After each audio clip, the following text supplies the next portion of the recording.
ఎన్నో ఏళ్లుగా హీరోగా కొనసాగుతున్న షారుఖ్ ఖాన్ వరుస ఫ్లాపులతో తెగ ఇబ్బంది పడిపోయాడు. కానీ ఈ మధ్య ఆయన నుంచి వచ్చిన ప్రతి చిత్రం హిట్ అవుతుంది.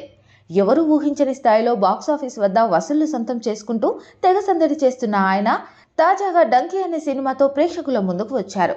అయితే ఈ చిత్రానికి మాత్రం ఆశించిన స్థాయిలో రెస్పాన్స్ రావడం లేదు.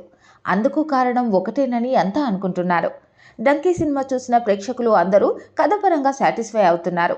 ఇంకా కొంచెం బాగుండొచ్చు అని అంటున్నారే తప్ప పెద్దగా చెప్పేందుకు ఈ సినిమాలో ఎలాంటి తప్పులు కనిపించడం లేదు. ముఖ్యంగా 2 బ్లాక్ బస్టర్ హిట్ చిత్రాల తర్వాత షారుఖ్ హీరోగా రాబోయే చిత్రంపై పెద్ద ఎత్తున అంచనాలు నమోదయ్యాయి.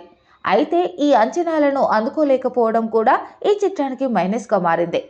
అలా అని ఈ సినిమా మరీ దారుణంగానూ లేదు. కాస్త పర్వాలేదనిపిస్తున్నా ఈ సినిమా హిట్గా నిలవకపోవడానికి ప్రధాన కారణం పాన్ ఇండియా స్టార్ ప్రభాస్ అని అంతా అంటున్నారు. ముఖ్యంగా అందరూ మెచ్చే కాన్సెప్ట్తో వచ్చిన ఈ సినిమాకు పాన్ ఇండియా స్టార్ ప్రభాస్ హీరోగా వచ్చిన సలార్ సినిమా చాలా మైనస్ అయిందని చెప్పుకొస్తున్నారు. ఈ 2 సినిమాలు ఒక్క రోజు తేడాతోనే విడుదలవ్వడం వల్లే షారుఖ్ ఖాన్ డంకీ సినిమా ఆడట్లేదని అంతా అనుకుంటున్నారు. ఈ సినిమా ఇప్పుడు కనుక విడుదల కాకపోయి ఉంటే ఖచ్చితంగా డంకీ హిట్గా నిలిచేదని కామెంట్ చేస్తున్నారు. ప్రభాస్ మాస్ యాక్షన్ ముందు షారుఖ్ చేసే కామెడీని ఎవరూ చూసేందుకు ఇష్టపడటం లేదని, ముఖ్యంగా గూస్ బంప్స్ తెప్పించేలా ఉన్న యాక్షన్ సీన్లు సలార్లో ఉన్నాయని అంతా వివరిస్తున్నారు.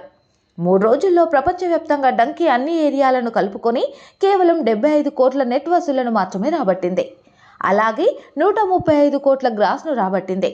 సలార్ సినిమాతో పోటీగా రావడం వల్లే డంకీకి ఇంత గడ్డు కాలం ఏర్పడిందని చాలామంది సినీ విశ్లేషకులు చెప్పుకొస్తున్నారు. వేరువేరు సమయాల్లో విడుదలై ఉంటే మాత్రం డంకీ ఖచ్చితంగా బాక్సాఫీస్ వద్ద బాగానే వసూలు రాబట్టుకొని హిట్గా నిలిచేదని చాలామంది భావిస్తున్నారు. ఎలాంటి పెద్ద సినిమాలు లేని సమయంలో వచ్చి ఉంటే స్టార్ హీరో చిత్రం కాబట్టి అంతా చూసి ఉండేవారని మరికొంతమంది కామెంట్ చేస్తున్నారు. ఏది ఏమైనా ప్రభాస్ సలార్ సినిమా షారుఖ్ ఖాన్ డంకీకి గట్టి దెబ్బనే కొట్టింది.